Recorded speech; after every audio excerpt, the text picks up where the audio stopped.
Well, Merry Christmas and Happy New Year. We are less than a month away from the Western Canadian Crown Elite 15 Invitational in Edmonton at the River Cree Twin Arenas. It's the NAX tournament, for lack of a better term, the champions of the Rocky Mountain Classic at the U15 AAA level, which we enjoyed on hnlive.ca. Thanks so much for joining us today. I'm Dave Dawson, and yes, as we get prepared for that event in a month, we bring in the technical development coach for NAX program in Edmonton and also NHL alumni and co-host of Jason Gregor in the Morning, Jason Strudwick. And we appreciate him joining us after his morning show, and a busy guy at this time of year. And Jason, why don't we, there's so much we can talk about when it comes to that tournament, but I think the whole world is breathing a little bit of a deja vu and holding their collective breaths currently in the sporting world. And why don't we just bring you in and talk a bit about that? Just kind of what's your take of what's happening right now in the hockey world? Well, first off, I appreciate not calling me a skills coach, because unless you can put something on Instagram that looks good, you're not a skills coach. So I'm not a skills coach. I can't do anything I ask the kids to do. I am a technical coach. I try to make the game easier for the kids. So thank you for respecting my wishes of not calling me what I am not and can't be. As far as the COVID, it's a really difficult time for everybody, right? And everybody in every industry, walk of life is struggling to kind of make sense of what's going on. And it's frustrating, whether you're running a business, going to school, you're playing hockey, playing basketball, anything. It's disruptive, right, in so many different ways, and we've had different levels of shutdowns or inabilities to practice or go to school or work, and it's really difficult. And we're all at the point, I think, where we're kind of getting, we're getting tired of it. It's like a bad hangover that just won't go away. So, this latest variant, I'm not sure what's going to happen. I know that the NHLers are they're disappointed with where it's going, because again, this is a number of seasons now where it's interfered. And for those elite players, the Olympics, those were a dream for so many players. And, you can say, well, we'll do a World Cup, but to me, World Cup isn't the same as Olympics. The Olympics, it's its own great event. It's a world event, and it's multiple sports. So, my hope is maybe they postpone the Olympics. I know the athletes don't want that, but selfishly, to see NHL players there, that might be what was required to happen to get those McDavid Crosby lines, which would be a nightmare, a complete nightmare for the best defenseman in the world to deal with. Everybody remembers 2020 and when things started to shut down and everything shut down, and then trying to get the games back with no crowds. Do you see it going that extreme over the next couple of weeks, or do you see this as more of a gentle pause? And I guess who really does have the answer, if anything, right? Yeah, if I had the answer, I'd be a much higher paid player or person than I am today. But I tend to follow what other leagues are doing and what the NFL has done. With that asymptomatic and non-testing, that seems to be a pretty a step in the direction that'll allow these leagues to continue. It doesn't look like the NBA is going to cut at this very moment. Doesn't look like they're going to cut any of their season down. So, I think that a pause. There were so many players, and the cross border is difficult. We had a player here in Edmonton, Jesse Puljujärvi, who had to stay home or stay in Seattle for some time, and that's upsetting. He's a young guy. He's being left behind by his team. He doesn't know what's going on. When's he going to get home? And not that he's not a man, but it's upsetting and unsettling. So I think that complicates things a lot when you have this cross border issue. So my hope is that they're able to figure something out that works. The sports, when they were done, when there was no sports at all, we realized how much we enjoy that and how much passion we get from it. I don't want to see any sports shut down, but I'd definitely like to see the NHL find a way to continue playing its schedule that works for everybody on both sides of this very divisive argument. Where in your mind is the tipping point when it comes to, if this level shuts down, then the rest of the sports will shut down, right? We just saw the Max Invitational announced yesterday that it's going to be canceled, and obviously many were excited about that. That's a big tournament every year.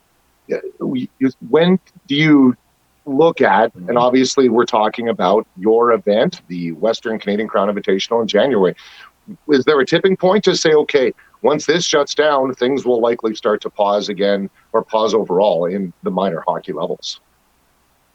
Well, I remember when the NHL shut down, a couple of years ago.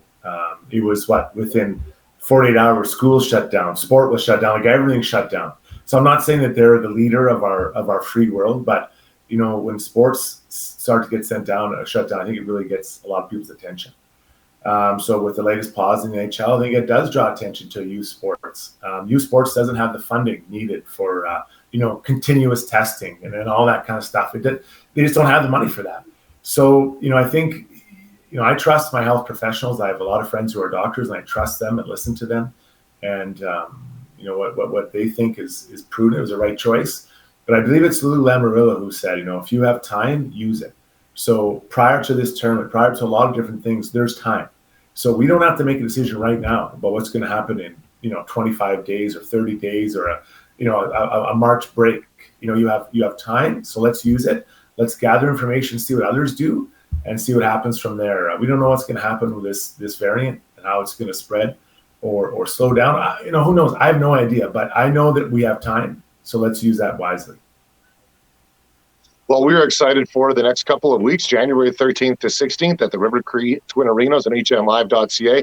We had a great time at the Rocky Mountain Classic. That was a whole 64 games, 24 teams, an incredible experience. And Cole Reshny and Hayden Harsani absolutely brought the house down, and we're really looking forward to seeing them. Jason, maybe just, what are you expecting from this Western Canadian Crown Invitational, and how excited are you as we start to lean towards the coming days of when this whole thing begins?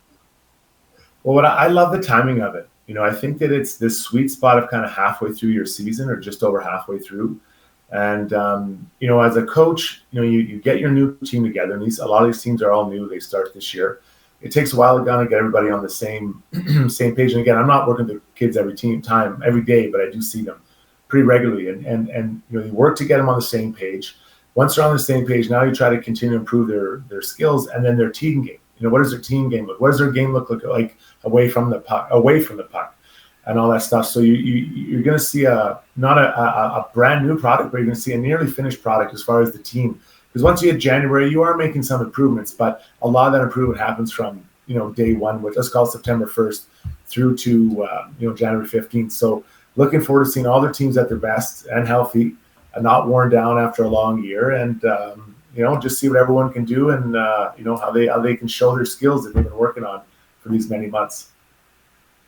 All right. Well, as the technical and skills development coach, because technical skills are still skills, so we'll call you technical and skills development coach. That U15 prep team at the Rocky Mountain Classic, Jason, as you know, 5 goals against in 7 games, absolutely ridiculous. Braden Toma and Kyle Chipchura had that ship absolutely righted for that event. What in your mind made that program so special as they were able to execute at that high of a level? Yeah, the coaching, I always look for the best coaches. If I had, if my son or daughter were to go somewhere to play, I'd be looking who are the best coaches. The coaches have a massive impact on a program because they're sending the same messaging and working on the same details daily. And that really has an impact. I've been around some coaches that jump, like Monday they do this, Tuesday do this, and they're just moving around. Whereas, Toma and Chipchura, they have a vision of what they want to do over, a week, a month, and even a quarter, half, and, then in each quarter of the year. And they do a really good job with that. I think that impacts it because there's consistency in messaging and consistency in practice. And that tournament, they were really prepared. They were prepared to play. Those guys had them ready to rumble. So it's neat to see that happen. And what the great thing about a tournament like this is that everyone knows that, and so everyone's going to be gunning for that team, watching what they did and trying to break down their game. So it's fun. It's a real cat and mouse game, and I love seeing it, and I'm sure there'll be challenges as they work through that tournament.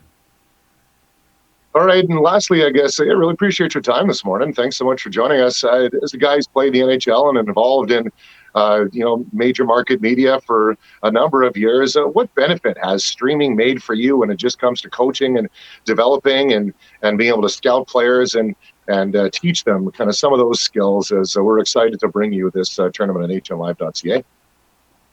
Yeah, I think the biggest thing is, it's one thing to work with a player in practice, and you think you have them dialed in, refined, and then once the game starts, there's some, not panic, but nerves set in, and they're not quite the same players that you've seen in practice. So when I can watch it over, the streaming, I can see what they're doing and then go back and reference that in a practice. Say, hey, I noticed when you get the puck here, this is what you're doing, or when you don't have the puck, this is where you're not going.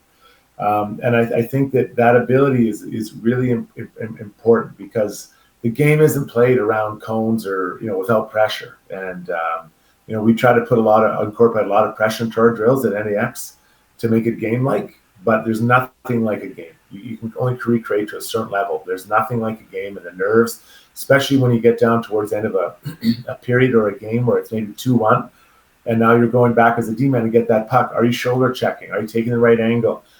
Is the center supporting you? Is the winger getting to a spot quick so you can be a release valve? Like all those things, you see them in real time. And I think that's where the benefit of being able to stream it, no matter where you are, really adds a lot of value.